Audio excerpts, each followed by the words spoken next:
Sining aga mga kapartner, ginpatigayon diriya sa Banwa sa Ginubaan ang nationwide multi-sectoral peace assembly and unity walk para sa barangay ang Sangguniang Kabataan election 2023. Ginpangunaan ini sa Ginubaan PNP led by Police Major Ramel Bustamante, ang Chief of Police ang Ginubaan. Kagamuman ang Comelec office kag lead by the Comelec officer nga si Ma'am Arlene Pia, election officer 3 sang Commission on Election. So makita naton rin mga kapartner nga ang 13 ka barangay mga kandidato nagupod sining unity walk para sa pagpakita kag pagpartisipar sining matawhay nga pagkampanya kag pagpiniliay sining palaboton ng eleksyon. Tatlo na lang kadlaw mga kapartner, campaign period na. And right after that, the election time. So makita naton mga kapartner may short program na ginimo ang Ginubaan PNP with the Comelec sining unity walk nga ginpatigayon.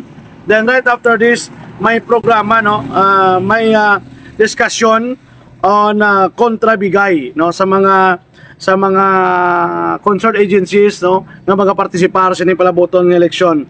We have the Philippine Army from the PPCRV mangin kaupod man din sa nga meeting for the mga committee sa kontrabigay kaga from the public school district supervisor sa DepEd sa district of Ginubaan ariman sa pagpartisipar sa sining orientation sa pagpabalo kung anong dapat ngimuon with regard sining kontra bigay mga kapartner. So muna mga partner nakita naton ang programa ginpatigayon diri sa Banwa sa Ginubaan sining aga. So sining pagani ni Nelson Mandela, honesty is the first step towards building a strong and successful democracy. Sa tanan nga mga nagapadalagan, good luck sa inyong pagkampanya.